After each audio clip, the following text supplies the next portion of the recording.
One of the biggest names speaking at the conference today will be Wisconsin Republican Congressman Paul Ryan. He joins us now to talk budget and politics.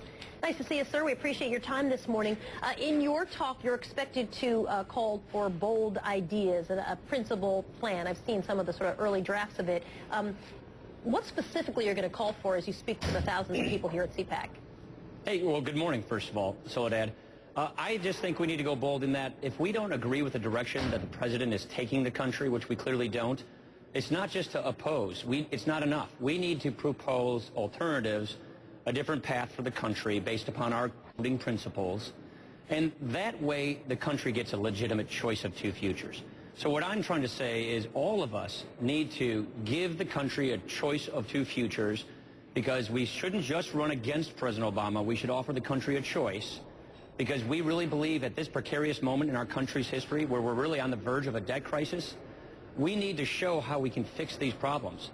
We think the president's taking us in the wrong direction. We think he's applying the wrong philosophy. We think he's irresponsible and that he's not addressing the country's biggest problems that are right in front of us. And so we need to propose very specific alternatives so the country gets a legitimate choice in the next election.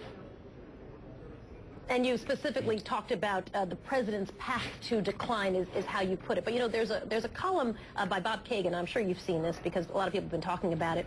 And he calls this the myth of American decline. And he writes this in the New Republic. In economic terms, and even despite the current years of recession and slow growth, America's position in the world has not changed. In other words, your position of decline is wrong. Soledad, we have 20 million people still out of work. We have 6 million people that have gone on the poverty rolls since the president took office. Our economy is not growing near the pace it needs to, but more to the point, our debt is literally getting out of our control. Our gross debt has exceeded the size of our entire economy, and we're not doing anything about it. The president hasn't proposed a solution. The Senate hasn't passed a budget since 2009. They're not going to do one this year. We have a debt crisis right in front of us. And what brings down great empires, past and future, is debt. And they're doing nothing to prevent it. Europe is in the throes of a debt crisis. I would argue that European nations are in a state of managed decline right now. Why on earth do we want to copy those policies and follow that direction? But clearly that's the path we are on, because that's the path the president has kept us on. Not all these were created by Barack Obama.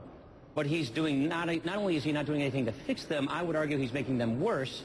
And if we disagree with that, which we clearly do, then what I'm saying is we owe the country a legitimate choice of a different future and a different pathway so they can choose what kind of people they want us to be and what kind of country they want us to be in the 21st century. Because literally, Soledad, the next 2 or 3 years in our government, what we do, how we handle the situation, that's going to determine the kind of America we're going to have for the 21st century. And it's not an ideological thing, it's a mathematical thing.